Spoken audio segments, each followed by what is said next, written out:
In the mid-6th century, the map of South India was on the verge of change. The Chalukya dynasty was gradually weakening. After their decline, there was a vacuum of power in South India. Small kingdoms began to emerge, the Kadambas in Karnataka, the Kalachuris in Maheshmati, and several other feudal states.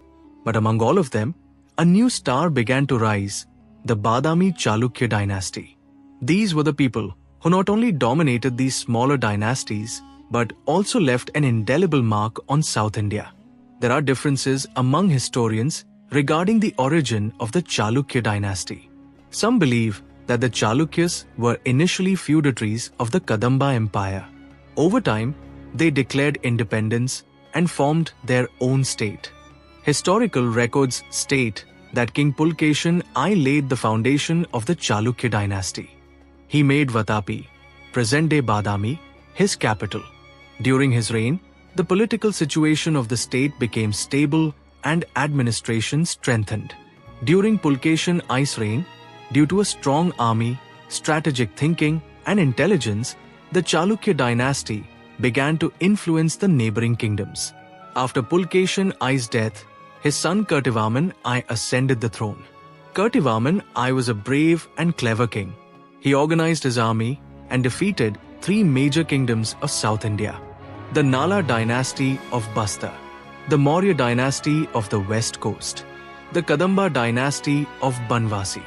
With these victories, his kingdom expanded from east to west and from north to south. Kirtivarman I was not just a warrior. He reformed the administration and also constructed some temples in his states, which increased his popularity among the people. But within the family, the fight for politics and power was always dangerous. After Kirtivarman I, the story took a new turn. At the time of Kirtivarman I, his son Pulakeshin II was still a child.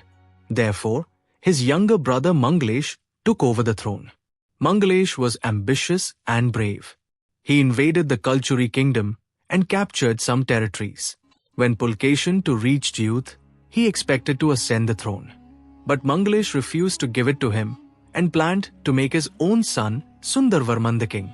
The young prince Pulakeshin II did not give up. He left Badami and went to Kolar, where he formed his own army and gathered supporters. After several months of preparation, Pulakeshin II attacked Mangalesh and defeated him. With his bravery, he took over the throne and became the king of the Chalukya dynasty. But this was just the beginning. After Mangalesh's death, some of his feudatories and subordinates, such as the Rashtrakuta leaders Apaik and Govind, rebelled. Pulakeshin II defeated them with the strength of his army. Apaik fled, while Govind requested a truce. This victory confirmed Pulakeshin II's authority and secured his place in history. Pulakeshin II's biggest challenge was from North India. At that time, Harshavardhan, the great king of North India, was advancing towards the south. The rulers of Vallabhi, Bharuch, and Malwa requested Pulakeshin II's help. The battle was decided to take place on the banks of the Narmada River. The battle can be described like a scene from a movie. A huge army lined up on the riverbank. The echo of war drums, horses running on the battlefield, arrows flying, swords clashing. Pulakeshin II defeated Harshavardhan using his strategy. This victory was the biggest confirmation of his throne and power in South India. After the victory at Narmada, Pulakeshin II turned his attention eastwards. With the help of his younger brother Kubja Vishnuvardhana, he invaded the Vengi kingdom, Andhra region. After the Vengi conquest, Pulakeshin II appointed Kubja Vishnuvardhana as governor. This victory further strengthened the Chalukya kingdom, but also marked the beginning of conflicts with the Pallavas. Around 632 AD, Pulakeshin II invaded the Pallav kingdom and captured its capital, Kachi. In this war, the Pallav king Mahendravarman died on the battlefield. This victory against the Pallavas made the Chalukya dynasty the most powerful kingdom in South India. Pulakeshin II also constructed some temples and donated wealth to help the people, which made him a popular and beloved king. After the victory at Narmada and the conquest of Vengi, Pulakeshin II had become the most powerful king in South India. His empire now extended from the Narmada in the north to Vengi in the east, and from the western seacoast to the southern plateau.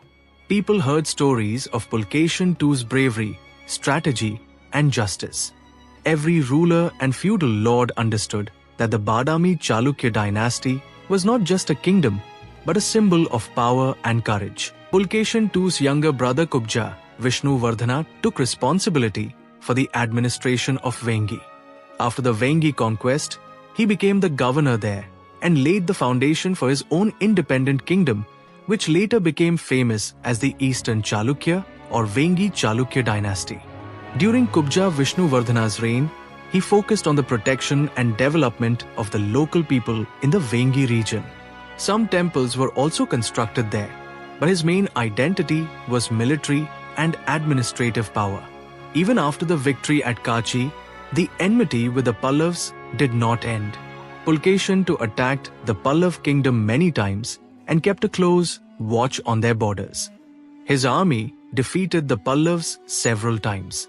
At this time, in South India, only the Chalukya Empire was the strongest power.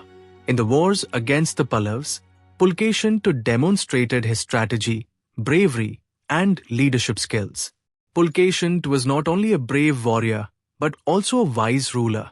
He modernized his army, learned to handle feudal lords and local rulers, maintained trade and cultural connections between kingdoms. Despite all this, the greatest strength of his empire remained his army and military skill. In this way, the Chalukya Empire was now divided into two parts: Badami Chalukya, main dynasty; Vengi Eastern Chalukya, northern Andhra region. After Pulakeshin II's death, the Pallavas ruled the southern provinces for about 13 years. But the Chalukya dynasty was not completely finished. His great-grandson, Vikramaditya II, when grown up, decided to take revenge against the Pallavas and restore the prestige of his ancestors. Like his predecessors, Vikramaditya II adopted courage and strategy. He attacked Kachi 3 times, looted the Pallav capital, and completely weakened them. After Vikramaditya II, his son Kirtivarman II ascended the throne. Although he was brave, the times had changed.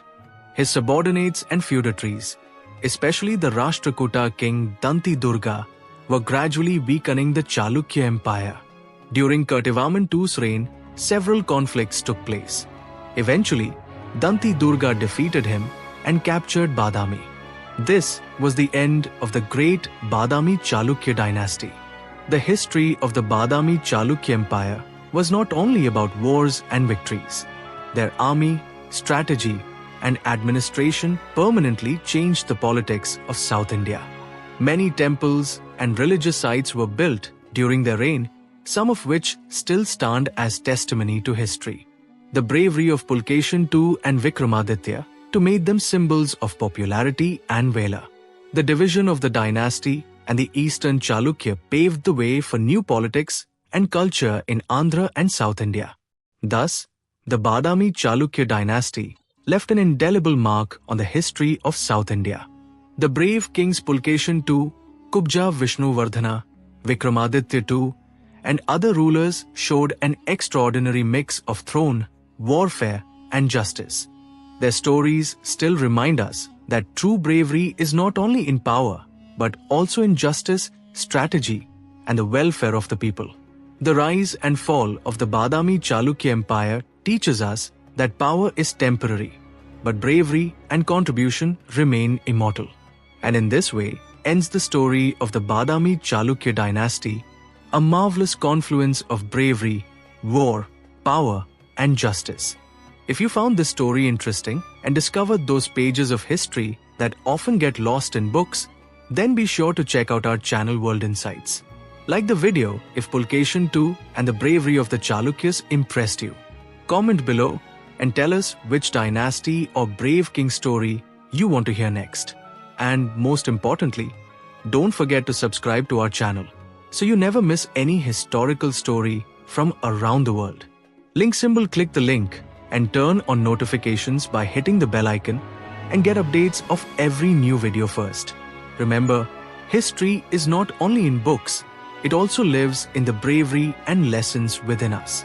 So stay connected with World Insights and live history along with us.